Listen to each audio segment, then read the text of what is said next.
morning and welcome to New Worlds of Assessment. We've got a really interesting program organised for you and we're looking forward to the morning very much. Before we start, I'd like to acknowledge the traditional custodians of the land on which we're meeting today and extend respect to both elders past and present. I have great pleasure in introducing Professor Adam Shoemaker, our academic provost, to give us the opening address. Sorry, that's okay. Good, there we are. Colleagues, as somebody said to me just before, it's great to be here in person and not to sort of miss, because this week is so full of fantastic events that it's very easy to be in two places at once and miss the really important one like this. And I just said, there's no way the DAR is going to be anything other than this session today. I just really wanted to be here to see you and to hear you. So, colleagues, for me, when you're looking at assessment, and the word doesn't really do justice to the importance of the process, because it's so much about the future. And that's really the theme of today's session and about the speakers I think that you're going to hear. I think it's possible to say that there's been more thinking and rethinking about assessment in the last decade than possibly the last 50 years. I mean, it's really ramped up in many countries of the world. And it's not just driven by digital innovation. That's one stream you could quote, but it's driven by all sorts of social justice issues about what's relevant to the world beyond the campus. It's driven by all sorts of questions about how prepared students are for any sort of employment. I mean, that's obviously a significant feature for many of them, and where that feeds back in. And it's, I think, also driven by our questions of, what's quality and what's excellence and what's eminence in the first place in that area.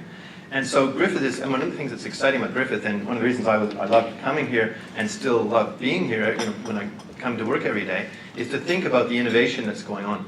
So when earlier this year, I spent some time reading some of the works of some people who are going to be presenting today, papers by them, and in fact there's lots of papers by some of our colleagues. And in each case, it's saying what are the limits and how can we transcend them and create different forms of identity. Different forms of identity. And what I mean by that is, let me give you an example. If you're looking at a section of any part of the university, what kind of group identity is there? And some of us say it's a little easier to think about music, but we have Don with us, so we'll hear a bit about that. But of course, it is, in a sense, it sounds like it would be easy, wouldn't it? Because everyone talks about ensembles in music, or about different forms of choral groups, or different forms of performative groups. And so that's kind of a preset concept.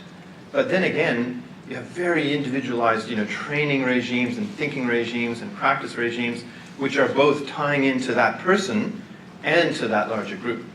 So I think some of you might have quoted the example in a musical case where some years ago with University of California, San Diego, we did this in Melbourne, we had the conductor of the orchestra in Melbourne at the concert hall and the orchestra in San Diego, student orchestra, right?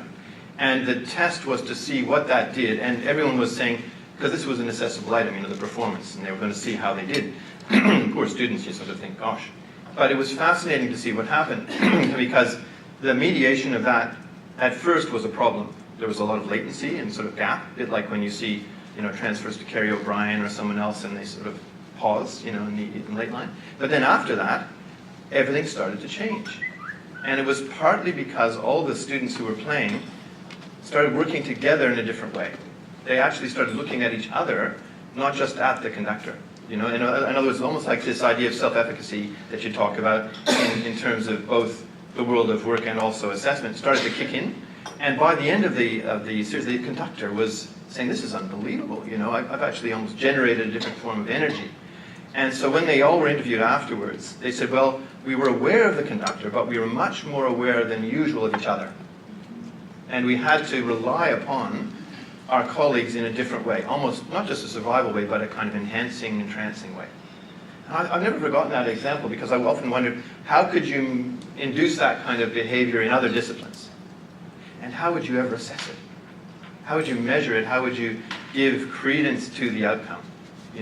So I think that kind of challenge for us is, when we say new worlds of assessment, that's the kind of thing we mean. I mean, that's performative and collaborative.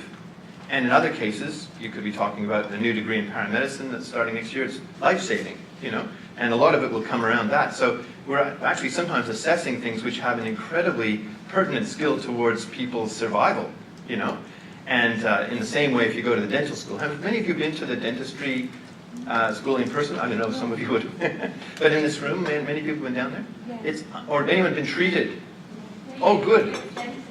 Oh, there you go, extensively. Yeah, because they say it's actually the most fascinating, scalable example of dental education in the whole country. And of course, you get not just one, but sometimes 2 or 3 practitioners just on one mouth. So they have a bit of trouble fitting it in, you know, sort of having to do it all. But it's wonderful. So you may just go there for a clean and they'll say, well, let's do a few other things, you know all this kind of stuff. But it's, what I'm getting at is that the team-based approach in that is absolutely crucial. So we're seeing in the health sciences lots of interesting things, and we'll be hearing about them, about how not just interprofessional, but interpersonal, and actually the ultimate outcome is a different level of learning. Different level of learning. And I just love that stuff, because it seems to me there may be 150 or more different types of assessment that people are counting there. I keep on adding to them all the time, you know, all sorts of different categories. But to me, it's all about this fitness for purpose question. And so if you're talking about the Griffith model, shall we say, if you want to boil all that down, it's really about fitness for purpose and being eminently good at what we do. So I'm proud when I go to the sessions like tonight's teaching awards and talk about the outcomes. That's the end. That's sort of almost, in the equivalent sense, the assessments happen for our staff, and that's how we recognize and reward and celebrate. But what do we do in a similar way for students is an interesting question too. You know, what's the equivalent of our own teaching awards for students? You know, so I always sort of ask myself that kind of question. How do you bowl in that kind of recognition? And I don't mean to embarrass any individuals and get them to stand up and be awarded with things in class. But we do, you know, this kind of silent treatment. I mean, when I was doing my first degree, a lot of the assessment happened almost invisibly and way late, you know, and you get something in the mail, you know, after it all finished. You know, final exams, and then a month later you'd find out how you did with a letter grade. Remember those sort of days? I mean, it was it's kind of high stakes. Your career is either going to advance or it wasn't, you know. But as far as feedback, it was zilch. And no one ever went, sort of technical term, zilch. But you know what I mean? 0, nothing, nada, nil. So, you know, if you could appeal if you wanted to sort of have a look at you know, scripts and so on. But not many people did, to be honest. Right? Not many people did. And it was, even if you did less well than you might have hoped, you kind of just took it, saying, well, they must know best because, you know, that was the exam. And of course, in this situation, I was at a university in Canada where they would take it was in an ice rink that they had the exams. They just took the ice out. You know, luckily.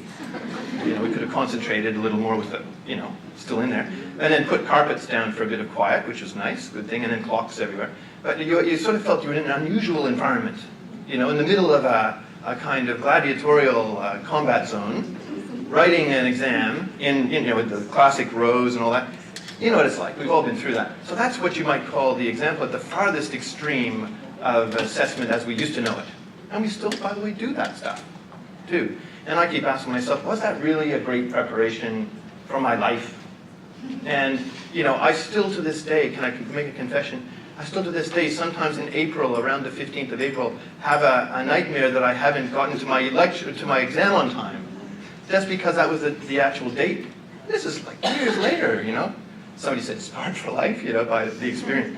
But not really, you know, but you remember these things. And so that kind of high-stakes, multi-party, all-at-once assessment is something which is being debated at all levels of society. And it's at the school system at the moment in Queensland. Those of you who are knowing that the review of the overall position score, OP score, with the potential for external examination. So we've got to get that right too. So this assessment about New World isn't just us. It's a continuum of assessment from the youngest age right through to whenever people are doing continuing professional development, post-career, second degrees, third degrees, and whatever they would like to learn beyond.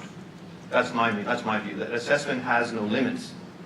We may want to put some on it, but in that sense, from the recipient side, the limits are really not there. You know, like people are always questing and trying to find out more. And I was looking last night at some of the evidence of some of our great colleagues here at Griffith, and some of the innovation is intense. You know, the way that partnerships are being worked. And if you have a university which at the one time has, you know, a PhD with someone doing in philosophy and a master's degree in airport management, and asked the two of them together and said, what's the common feature of your assessment? Interesting discussion. interesting discussion. So I think today, the fact that some of us will be working in, say, the pure play online world, and some will be working in the intensive experiential world, and I'm really looking forward to being part of this. So this is not a welcome address any more than, we would formally say that one single person had all the ideas about assessment in their heads. But what I would say is that assessment is perhaps the most contingent feature of the reforms that we're making in the Griffith model. And I'll be precise. What I mean is, when one goes from 13 weeks to 12, it is not a matter of just reducing the work. Oh, well, just, somebody said to me, is it like having 13 filing cabinets and just take one away? And I said, that is exactly the opposite of what we want to do. It's not just volume of some sort of content of learning. It's how do you articulate, with an opportunity to think again about the impact of learning, to think again about the status of the assessment on the way through. We have perhaps a once-in-a-generation opportunity to do that now. And it's fascinating stuff, and we can do better. And sometimes it's not only less traditional work, or I call it drudgery, but also better for all of us, professional staff, academic staff, students alike. And the other part of it is, if you're talking about renditions of things that are just in time and fitness for purpose, that adds a lot of interesting questions for us. And we've done very well, for example, in First Nations educational approaches doing that at this university. I think better than almost anyone. There have been really great insights about what is the best time and place and space to offer up different forms of assessment there. But at the one and the same time, I reckon, we can not only honor that individual journey, the personalized journey, and the scalable opportunity. And it's never before been that case, or that opportunity in almost human history that we have now. So I think fascinating. I mean, the dental school, those chairs, that's just one image of scale. But we're talking about going beyond that, but not in any sense reducing the quality of the experience. So that's a very interesting challenge, and I look forward and being part of every table, listening and seeing what comes out of today. And I welcome everybody on behalf of the university, and in so doing, mentioning that Indigenous theme. You've already heard our welcome, or acknowledgement rather, of country. But that's not something that's perfunctory in this place. It actually is saying, what can we learn from people who have been here before about how we, if you like, look at the relationship of environment and society. And assessment is part of that. Part of that relationship is relational. So I'll stop there by saying I hope this is fantastic, and I know it will be. Thank you.